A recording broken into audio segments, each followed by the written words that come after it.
So this experience of the mind's emptiness is a very special experience because the mind is experiencing its own emptiness. It's not experiencing the emptiness of something outside of it. And when the mind experiences its own emptiness, this is the foundation of everything. And because it's empty, it's not a foundation which you can touch, or it's not a solid foundation. It's a foundation like space. It's just emptiness. And if you enter that, the mind is still operating. You're still aware.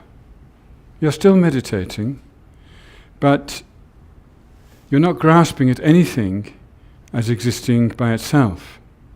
So that mind is completely free. And that is what we call wisdom. And it's also non-dual. The mind and the emptiness are experienced in a non-dual way. There's no mind and object as two things. It's just mind and emptiness indivisible. And of course, however much we talk about it, all the talking is from outside.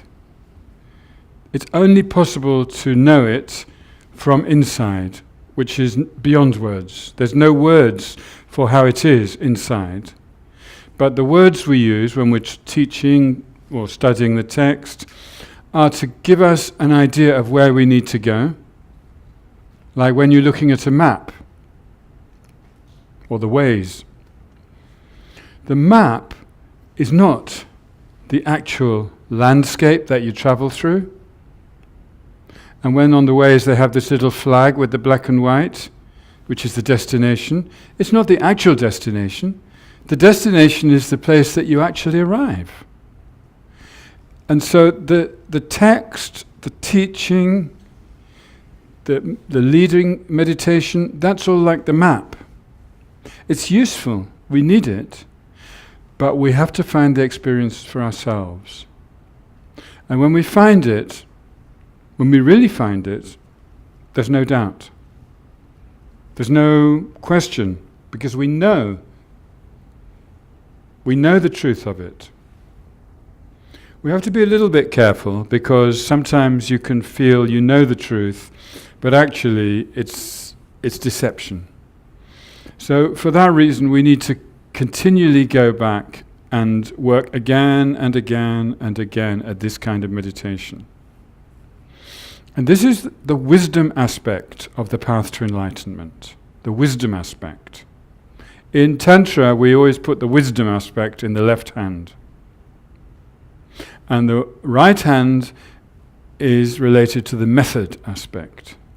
And the method aspect here is what we're calling the awakening mind, or bodhicitta. But actually in this text, we're also talking about the awakening mind is a relative sense, which is the right hand, and an ultimate sense, which is the left hand.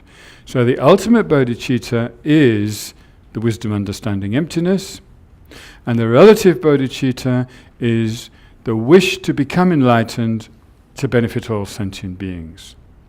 And we need both these to become enlightened. They're said to be like the two wings of the bird. The bird needs both wings in order to fly to enlightenment. Okay? And at our stage, we practice the meditation on emptiness sometimes, like we just did. And other times we practice the method, the bodhicitta meditation, like we did this morning. Okay? Then, later, when we're ready, or some people are already doing, in Tantra, there are special methods for practicing method and wisdom together. That is one of the special features of Tantra.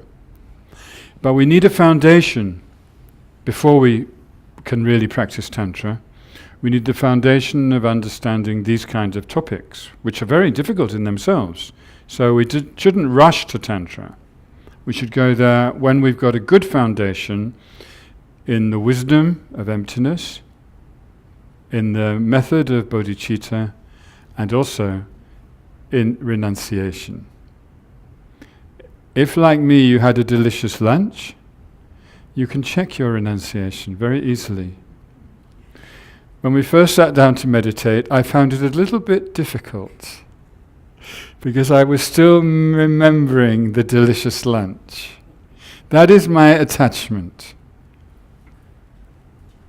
It's fine to enjoy your lunch, but if there's no attachment, then when it's finished, it's gone. You're free. You can go to the next thing, the meditation on emptiness, no problem.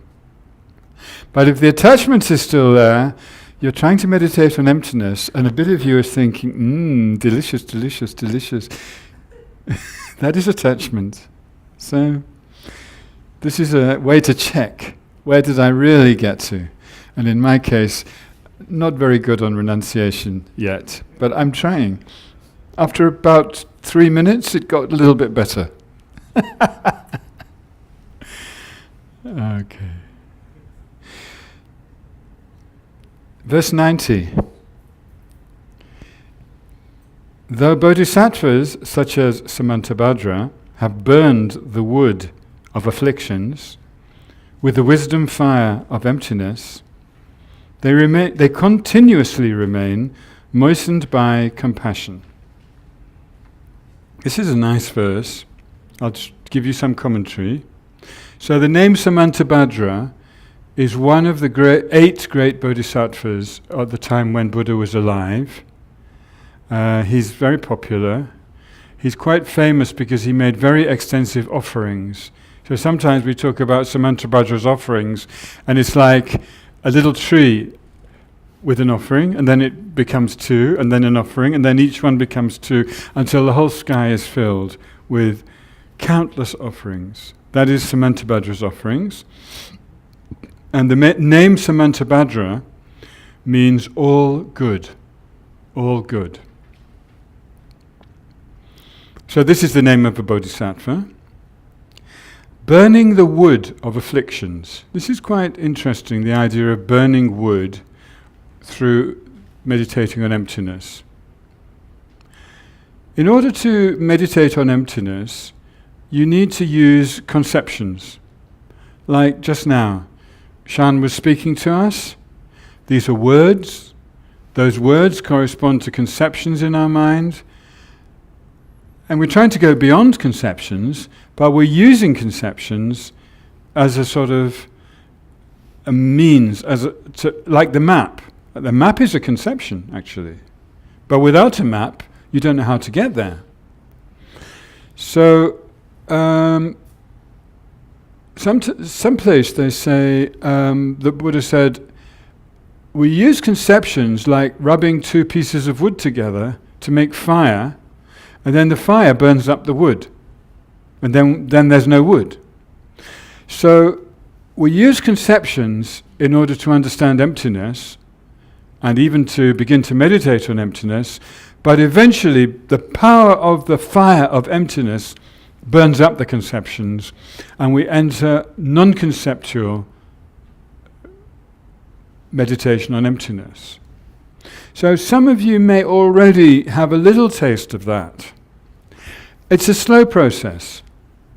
At first, you don't have any experience. It's just concept, concept, concept, concept, concept, and it's like, I can't push through. And then a little bit later, then sometimes you get a little bit of space where just for a while the mind is just having some pure experience, and then the concepts come back. Like too much thinking. It's a problem, isn't it? It's like we're addicted to thinking. It's like, if we're not thinking, there must be something wrong. Maybe I'm dead, you know? It's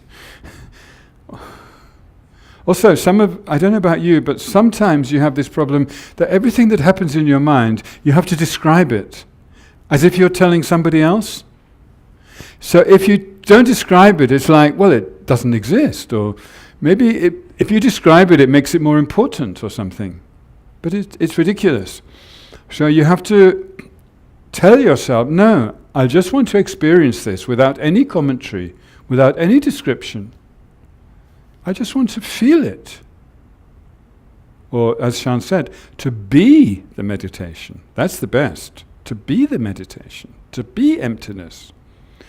And this is important because that's the truth. Ultimately, we are emptiness. You may think there's some guy here, Andy, from over here. But that's not true.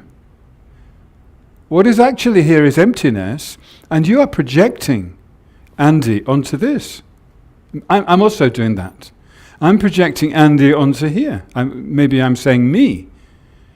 But where is the me? Is it in my body? Is it in my mind? You search, you can't find it. Actually, me is just a label coming from the mind. My mind, or you might be saying Andy onto this, what you see here, which is just a collection of different cells, actually, or atoms.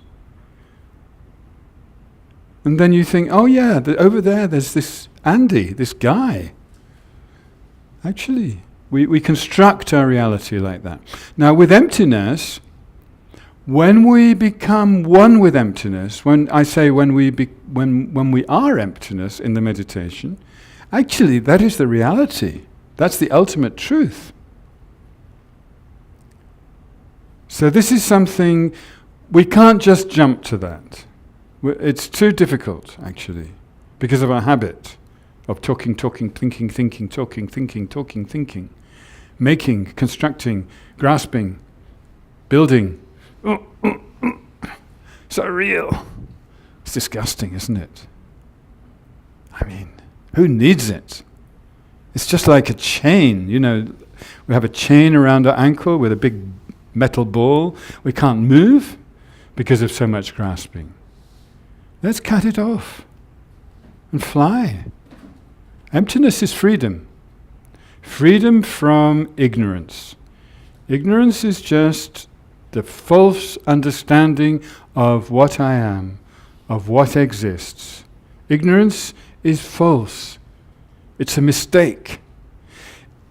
It's a long time mistake. Since beginningless time we made that mistake. So, it's not surprising. But now it's time to say enough is enough. I'm not going to make that mistake anymore. Because now we met the teaching, the Dharma teaching, which helps us to get to the reality that actually things are empty. Emptiness does not mean doesn't exist at all. It just exists depending on other things. And when it exists depending on other things, there's nothing independently there. Now this is what Samantabhadra realized, and other bodhisattvas like Samantabhadra. They burned the wood of afflictions. You see, this grasping itself is the root of all the afflictions. Desire, unhealthy desire I should say, anger, jealousy, pride, all of them depend on grasping at self. When grasping at self is gone, the afflictions cannot come. They don't have any energy. They don't have anything to hold on to. Because the afflictions are holding on to this feeling of self. So those bodhisattvas like Samantabhadra burned the wood of afflictions with the wisdom fire of emptiness. The wisdom fire. Wisdom fire is not ordinary fire. Wisdom fire it's actually a term from Tantra. Some tantric deities, they have fire around them. That fire is wisdom fire. Vajrapani is a good example. He's dark blue, he holds a vajra up here, he holds some noose here, and he's surrounded by flames. He has big eyes, his hair is sticking up. He's a little bit scary to look at. But he's surrounded by the fire. That fire is wisdom fire. And it destroys all the afflictions. That's why he's a Buddha. He's a Buddha who destroys the afflictions with the wisdom fire. Yeah. The wisdom fire of emptiness.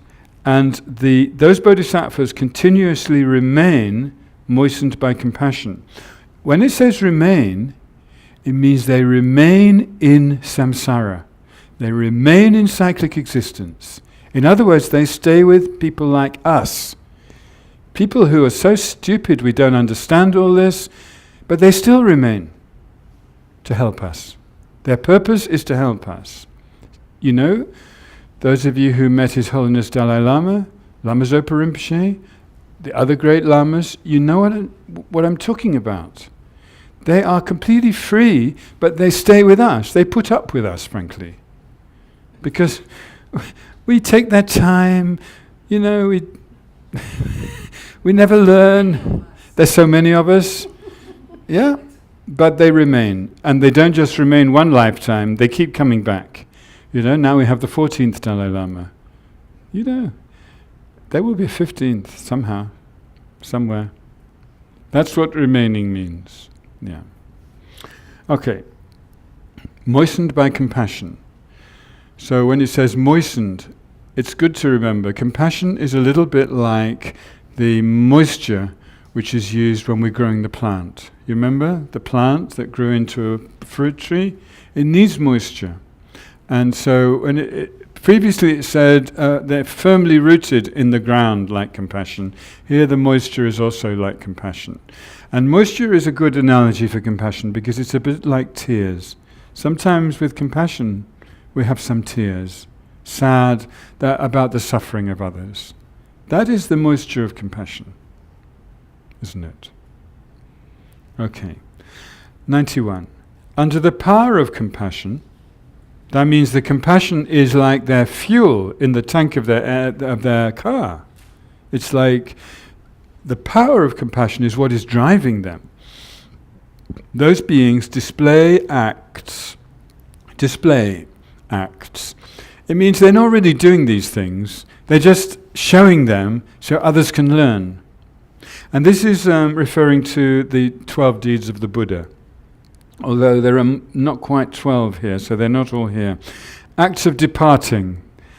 I think here this means passing away, like something like death. Birth, obviously, is coming into life. Merriment means the enjoyment of being a teenager or a young person, like Shakyamuni when he was a prince. Renouncing kingdom means leaving the kingdom, but of course, nowadays kingdom is, there's only a few kingdoms left. So renouncing kingdom could be something like somebody's born into a very wealthy family, and they decide, actually, I don't want to become the owner of the company. I just give up. They walk away. Renouncing kingdom means turning your back on grasping at the worldly values. I mean, you might stay in the company if it's a way to help others, but you wouldn't be attached to it. Okay, so that's what renouncing kingdom means. Engaging in ascetic penance. Penance usually means confession or like connecting to purifying the negative defilements on the mind, the karmas and afflictions. Ascetic means something, renounced, not indulging in pleasure, not like me at lunchtime, but more like, just having a little bit of rice or something like that. Like Buddha did for a while before he realized that isn't actually the best way, but during that time he probably purified. Great awakening, that refers to enlightenment. Defeating the Maras. Before enlightenment, Buddha was attacked by some harmful spirits or Maras, which trying to sort of stop him from his meditation, and he defeated them just by the power of his concentration. Turning the wheel of Dharma. This is what Buddha did after he became enlightened. Turning the wheel means to start teaching, to set the wheel in motion. That has to come after you realized. I mean, you can begin to teach before you realize, but the teachings will not have the same impact. The teachings to have impact need to follow the realization. entering the realm of all gods. This is when Buddha's mother was passed away, and she went into the Tushita, which is some kind of god realm, and then he went up there to visit her, and later he came back. And likewise, displaying the act of going beyond the bounds of sorrow. That refers to enlightenment, actually. So I'm not sure whether Great Awakening means something else. It may be that enlightenment's referred to twice. Displaying the act of going beyond the bounds of sorrow. So the bounds of sorrow refers to any obscurations. Not just the obscurations of the afflictions, but also the obscurations of knowledge. So that when we go beyond the bounds of sorrow, it means even if we are in samsara, there is no suffering. We can manifest for others in any way, any realm, because the mind is completely purified. Nothing is coming back at us, not giving us any problems. Okay, and then 93, in guises. This is disguises or appearances, manifestations of Brahma, Indra, Vishnu, and the form of fierce Rudra. These are 4 Hindu gods. They, that means the Buddhas, perform the compassionate dance with acts bringing peace to the beings. So this is referring to the way that the Buddhas can manifest as teachers in other religions. And the examples mentioned are the religions of ancient India, which Nagarjuna, who wrote this text, he lived in ancient India about 1800, 1900 years ago. And so he's referring to the gods that most people believed in at that time in that place. And still today, of course, in India, most people, or many people anyway, believe in these gods. Brahma is the creator of the universe. Indra is the chief of the gods. Vishnu, is it? I'm not sure what Vishnu's role is. The which? He's the builder. Builder. Okay. And Shiva's the destroyer. Shiva's the destroyer, and Rudra is another name for Shiva. So Vishnu is the builder, and Rudra is the destroyer, and that's why Rudra is called fierce. Okay, and Rudra is also called Shiva or Ishvara. So we don't need to worry too much if it doesn't mean so much to us, these names of the gods. Yes, Shukila? Can I ask a question? Yeah? I mean, it says engaging in ascetic penance. Yeah. And he teach the Buddha. Yeah. Teach you should not engage in ascetic penance. Absolutely, but he demonstrated, I think, 5 or 6 years of doing that, and then when he gave it up, then he became enlightened. So by demonstrating 6 years of ascetic penance, he also managed to teach that that wasn't actually the path.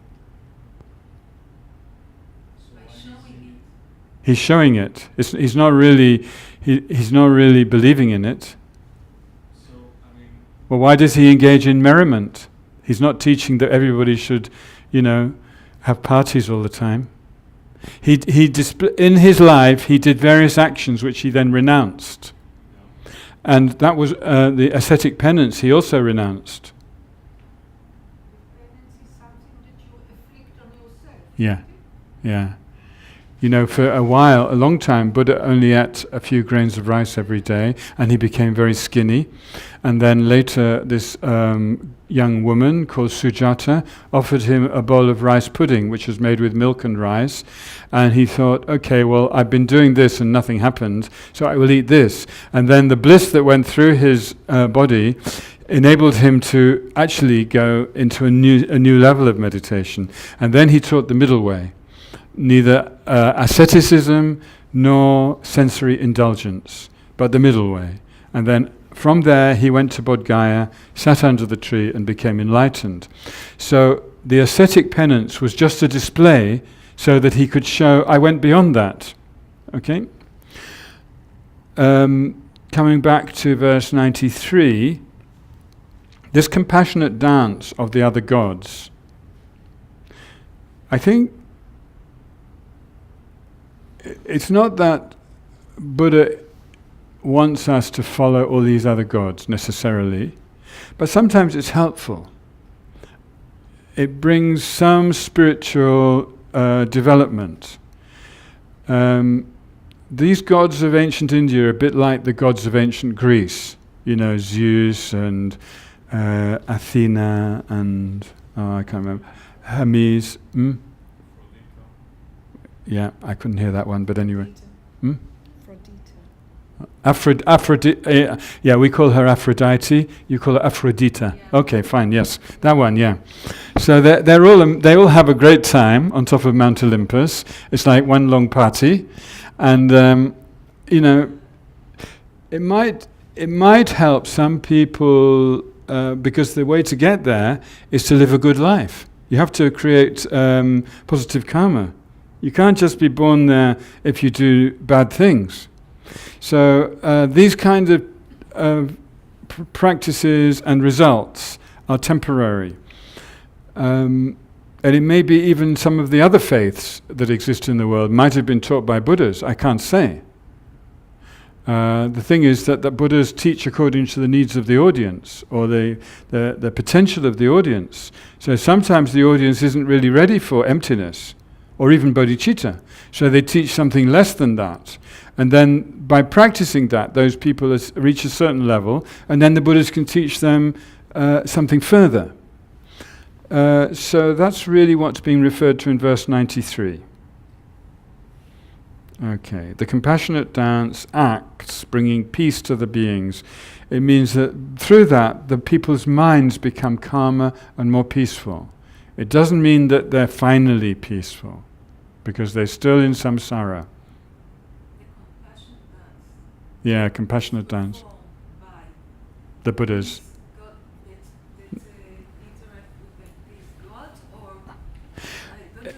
No, the Buddhas appear as these gods, and then when that is like a dance. They're not really believing I am this god. Can it be interpreted actually as it might actually be, as you said, helpful? Yeah. To put your faith in certain figures, say in Judaism or Christianity. Yeah. Yeah, definitely. Yeah. I think this happens with a lot of people, is that when they're young, maybe they follow a certain faith or religion, and actually through that they learn ethics, and also they learn devotion, and a certain amount of selflessness, because when you're devoted to God, then you yourself are less important. And then maybe at a certain point they lose their way with that. They find, this isn't really satisfying me. And then they get lost for a little while, and then some of them find Dharma, and they find, oh wow, this goes more deeper, because it's still ethics, but it's with emptiness, which is more profound than what I believed before. And so we can see some teachings as stepping stones. It means like a staircase. It's helping us to get towards more deeper teachings. So each of our journeys is different, I mean, when I was a kid, from the age of 9 to 13, I really believed in God. I used to make prayers to be a good person, that kind of thing. And then when I was 13, I saw the older kids, I could see they didn't believe in it. And I thought, well, if God exists, God didn't destroy them because they're not believing, so maybe they're right. So then when I was 13, I decided to stop believing in God. But I thought, the reason I believe in God is because somebody told me that God exists. So I thought, actually, I really don't know. So then I thought, I'm not going to believe anything unless I figure it out for myself. If through my own research I discover that God exists, then I will believe in it. Otherwise, I'm not going to believe. And I think it's some ways it's quite healthy to decide, I'm going to really discover what the truth is. But it's not right for everybody. For some people, the blind faith of most religious paths is quite useful, actually.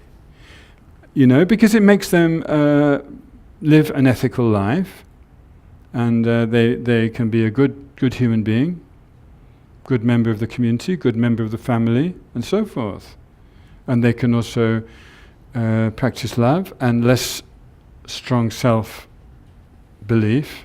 because God is the all-powerful, and I'm just smaller. So it's not... God is watching. So Absolutely. So watching you. Exactly. And for some people this is very helpful. So I think we have to be... we shouldn't criticize other religions. That's the main point. We should actually rejoice that all these different ways of practice exist. And then, of course, we have to check for ourselves. What do I really think? What's best for me? And, that's also very important. Yeah. Okay. Yeah, still got some time, yeah.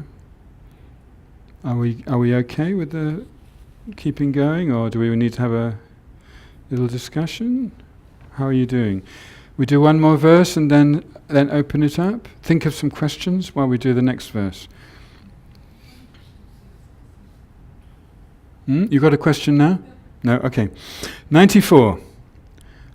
For the respite, that means rest, of those disheartened on cyclic existence's road.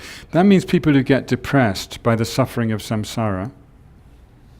The two wisdoms leading to the great vehicle were taught. However, these are not final. Okay, so the two wisdoms leading to the great vehicle are the understanding of the Buddhist realists and the understanding of the Buddhist idealists or mind-only school. So this needs me to make some explanation. There's one or two people here who just did 1 week retreat where we studied these things in a lot of detail. So for those who are not there, I will try and sort of summarize it quite quickly.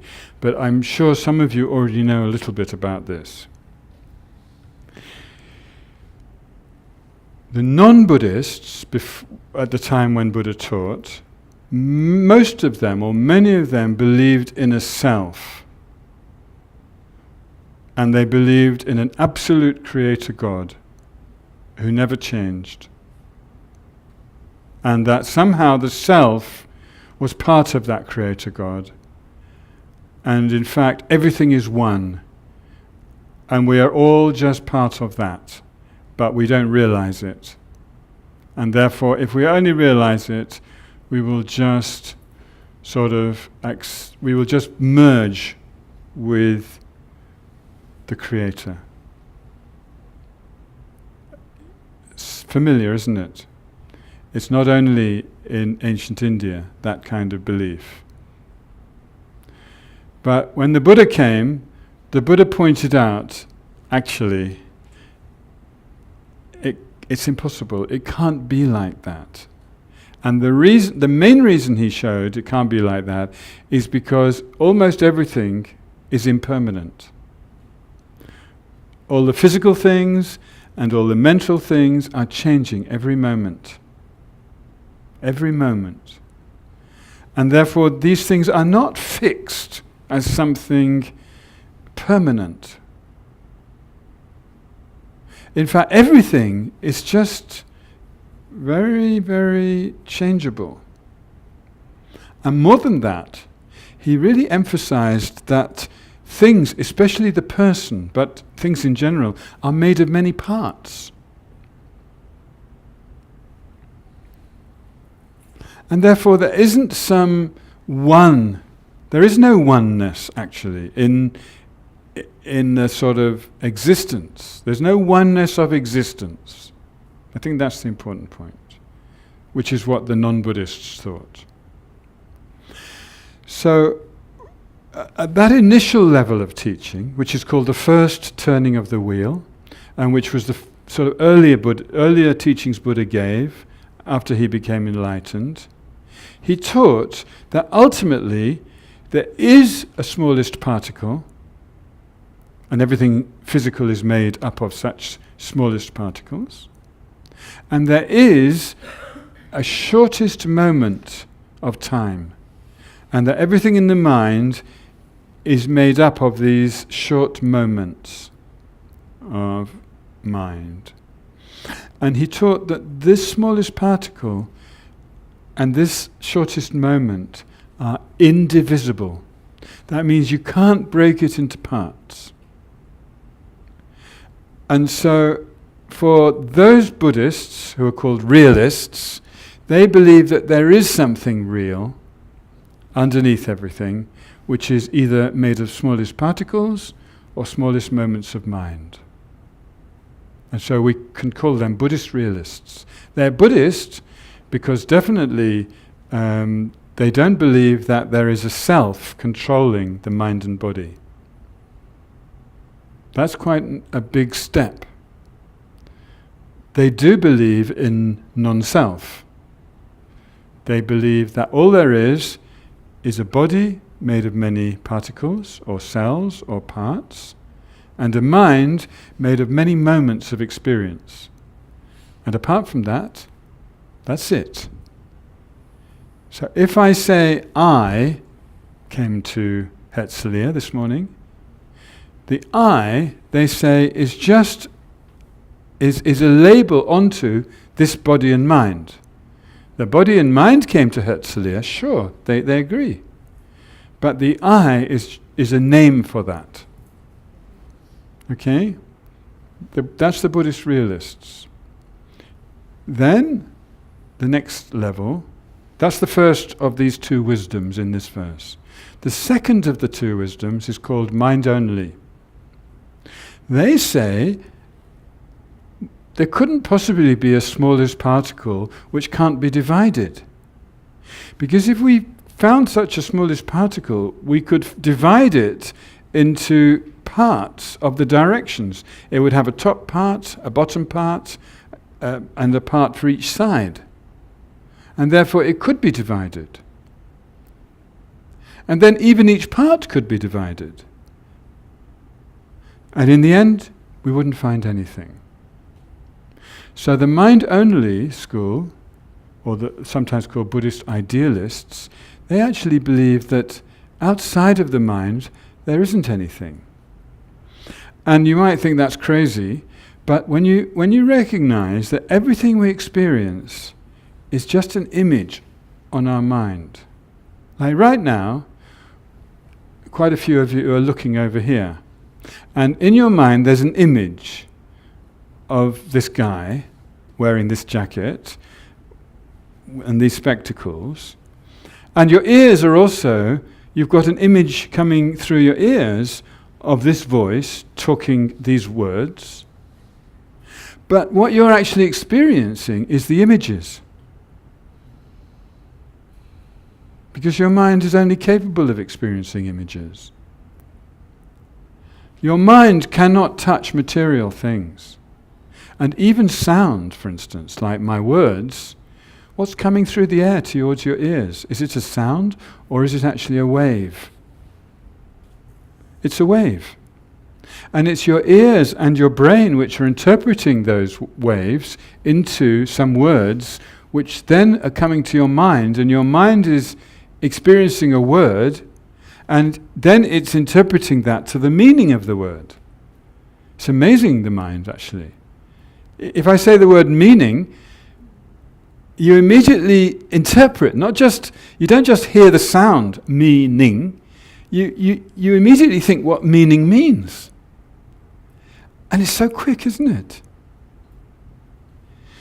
So the idealist said, actually, there is only mind. So if somebody says, well, then how do things come to the mind? They say it's through karma. Whatever we did in the past has created some seeds or potentials for us to experience this room right now, to hear these words, to sit with these people, to see these people, and to be in this 21st century, 2018, in this place called Herzliya, and so forth. And that's our karma. And then, each of us has slightly different karma because we're sitting in a different part of the circle, so we're seeing something different. But we also have collective karma because there's some commonality among us. Like everybody in here is listening to the English language and has some ability to understand English. So that's part of our collective karma, having that capacity. Okay, that's the second wisdom. The third one is called middle way. The middle way says, there is mind, there is the object, but they're just interdependent. Neither the mind nor the object exists independently by itself. Therefore, they're both empty of inherent existence, but they do exist relatively. And that's how the middle way stops being nihilistic. That's why cause and effect of actions, that's why subject and object does work. They have no problem with the functionality of things, like this microphone. It's functioning, it's creating amplified sound. The middle way says, yes, that's fine, but it doesn't have to be inherently existing. In fact, it's better if it's not, because that means that it's free from being stuck. Everything can work. The sound waves can travel, the meaning can appear in the mind can interpret, maybe even remember, blah, blah, So many things come from cause and effect. And cause and effect is emptiness. Because the cause doesn't exist separate from the effect, and the effect does not exist separate from the cause. So emptiness means not existing separately, not existing on its own, but existing relatively. That's the point, existing relatively. So that is the great vehicle, wisdom. So for the respite of those disheartened on cyclic existence's road, the two wisdoms leading to the great vehicle were taught. However, these are not final. And so Buddha was teaching these two wisdoms as stepping stones, or as stairs up the staircase to get to the final view, which is the one that Nagarjuna is actually teaching in this text. And it will come in a couple of verses, but most of the text prior to this is about the emptiness. Okay, 5 minutes, open forum. If you want to share something or discuss something or question something, there's room for a few people. Who would like to say something? Yes, Sigal. So all of it, the Buddha taught actually in different times to different people. Yes, that's right. The Buddha became enlightened, I think in his 30s, and then he died or passed away at the age of 81. So in all those years, it's said that he went to different places in India, and he taught many people, many different audiences, and he gave different teachings to different audiences. And as a result, you've got different sort of philosophical views within Buddhism, and some of them are like on the way to the final view. Yeah. Thank you. Yeah. Is there any thinking about any theology of why the whole world has been driven into all kinds of wrong perception rather than going the right path from the beginning? Yes. Okay, so somebody once asked Lama Yeshe a similar question. What's the cause of all this, And he just said, beginningless ignorance. So what that means is that this is rather different from the story of Adam and Eve and the primal innocence. I mean, we could reinterpret that story to say that underlying the ignorance, there's always been purity. We could say that in the basis of our being or our mind, it's always pure. But we have to say, according to Buddha, that from the beginningless time, this purity was covered over with ignorance. And so the Dharma path is to remove the ignorance. And once it's fully removed, we can never go back. So in a way, the progression is towards the light. It's not away from the light, if that makes sense. That's kind of the Buddhist story, if you like, of what our path is and what the origin is. That there is suffering. Remember the first noble truth. That suffering's always been there. Lifetime after lifetime, in so many forms. There is an origin of suffering, and that the root of it is ignorance. Misconceiving of the way things are. And that has always, unfortunately, been there. The big mistake. Then there is the truth of cessation, which is the potential to be completely free just by removing the cause. And the path is how we get to the cessation. So the basic Buddha teaching is the Four Noble Truths. And from that you can really understand all the other teachings.